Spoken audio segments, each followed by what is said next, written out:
Hey everybody, thanks for joining me today. Today, we're going to make Dorodangos. I think that's how you pronounce it. Japanese mud balls. It's a fun project. It's a kind of a project that almost anybody can do with things that you have in your yard and in your house, regardless of your age. And it's very satisfying, not too difficult. And so let's get started. Okay, this is pretty much all you need to have. I've got some clay here. I think you could probably use regular dirt too, but clay is going to be stickier and I think work better. I have some sand. You don't have to be real particular about this. It can be any size, fine or coarse. Whether it has calcium or not, doesn't matter. Now, you should know that Dorodangos are not fired. They are not ceramic. So you make them, they get dry, but if you put them in water, they're going to turn to mud. We have some water here. Have a plastic bag to put things in to keep it a little neater, and some round things, and you'll understand how or why we use these. These will help us make our round orbs. The good news is that all of this is not particularly exacting. I'm going to use 2 scoops of clay, more or less, and 1 scoop of sand. So the sand makes up, what, 1/3 of the mix. And mix that all together. Now, the reason we're adding, and if you want to err on one side or the other, add more sand than clay. But the reason we are adding the sand is because clay all by itself, when it dries, it's going to crack. Let me show you something that will tell you how much it does crack. I had clay at the bottom of this little dish and it has dried, and guess what? It shrinks. And the same thing can happen with your Dorodango. You really don't want a whole lot of shrinking. That's going to make it more difficult. So if we add sand to it, the sand does not shrink. And so that's going to reduce the amount of shrinkage and potential for cracking.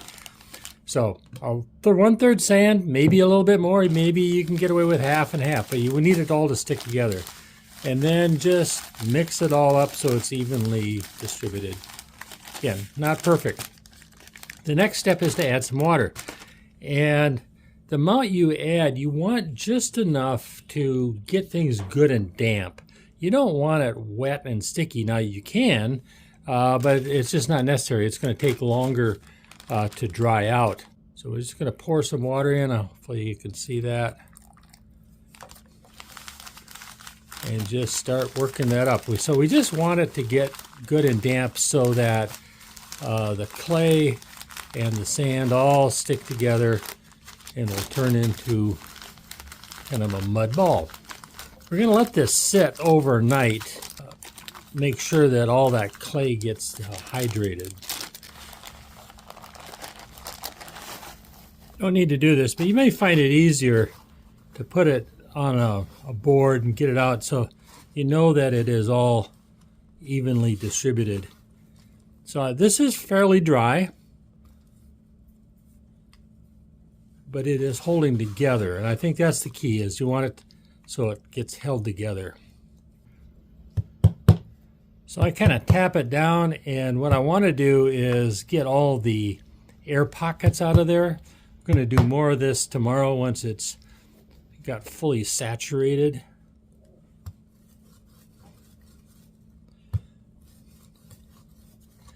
One of the things that I really like about making these is that it's just, you get your hands a little bit dirty, but you really get to feel the earth and you feel kind of connected to it. And the color that you use, there's a couple things you can do here, and I'll get into this more later. But you can just make it the color of your clay. Or what I'm going to do, I think, is add a separate color to the outside, but we don't worry about that yet.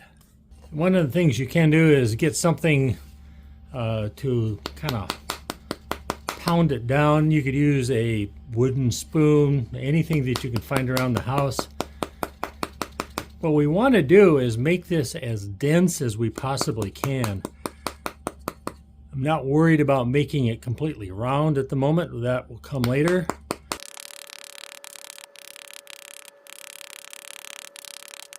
Okay, I think this is good enough for right now. I want it to fully hydrate, so I am sticking it back in a bag. You can use saran wrap or something like that as well, and just kind of seal it up. And I would suggest just letting it sit overnight and come back tomorrow. Here's the ball, sat overnight. Should be fully hydrated now.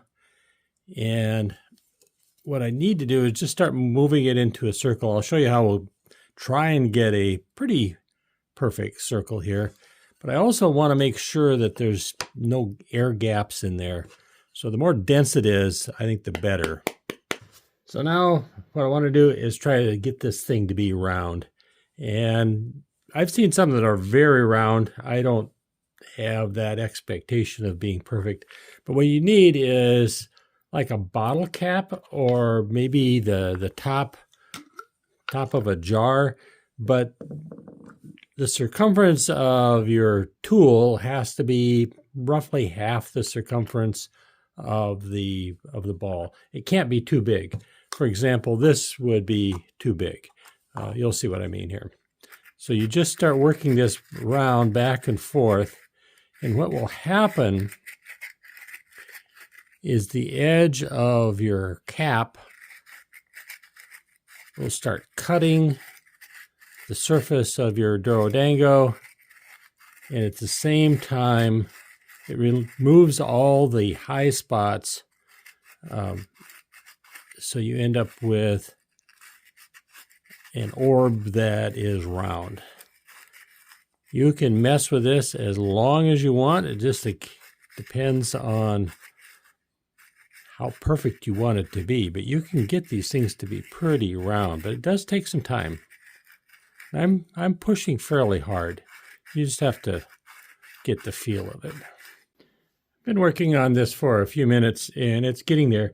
I'm going to try something, and this is going to be messy, I know, but I think it might work. I'm going to put some water on this thing. This is very red clay. And I think that might be a good way to get this thing smoothed out.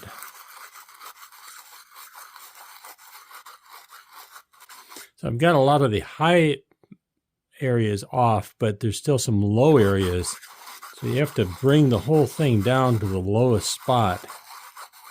You can also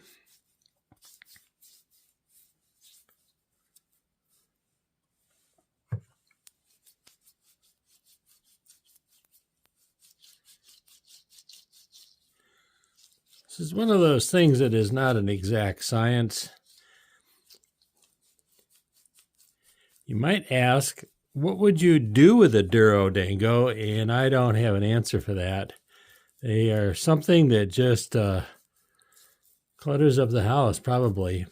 But the idea of being able to play with mud like this, it's very satisfying tactilely. If you have a little bit of a low area, you can dampen it. Take a piece of your dirt or clay, tamp it down,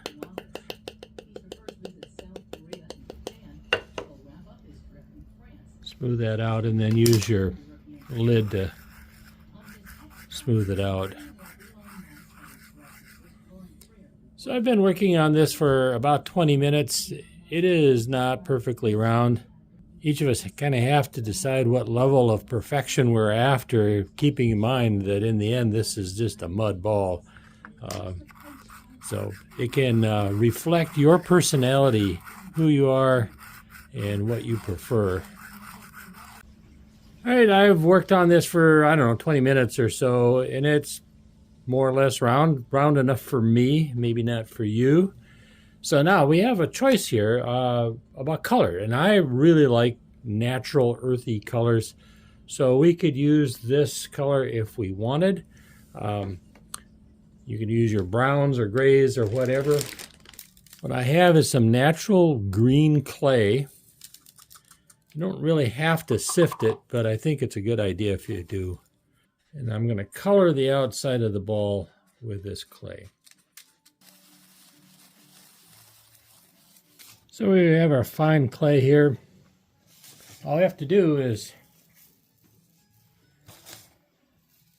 put it over the top of our ball and start rubbing it in. I'm doing this pretty gently.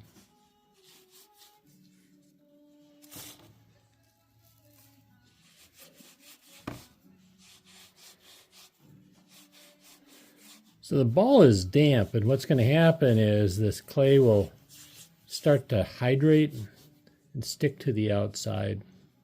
So I've been working this powdery clay into this for several minutes now. And the goal with all of this is to get this to dry, because it's still kind of damp. And you don't want it to dry too quickly, because like any clay, it's going to crack. So I'm just going to wrap it up in a towel, and that'll slow down the drying process and let it sit. This is day number 3. Everything's fine, I think. And I'm not going to be perfect about this. That's not my goal. But I think it can get to be smoother. There's some kind of low areas in it. So what I'm going to do is add some water.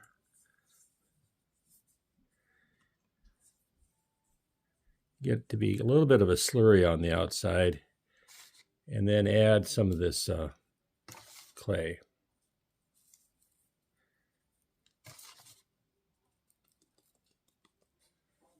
And I'm switching to a glass jar.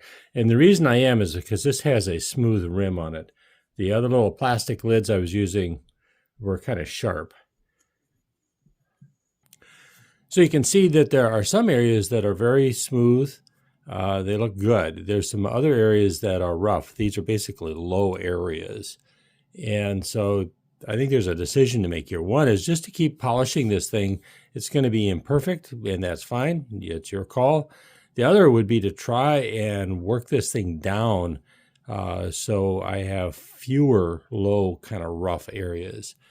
So to do that, I am going to add some more water to it and kind of work on it some more.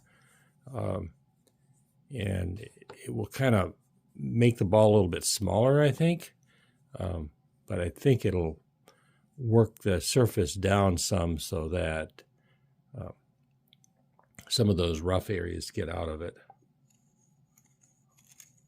When you do this, you want to make sure you keep rotating the ball and the jar so you don't get one area too much.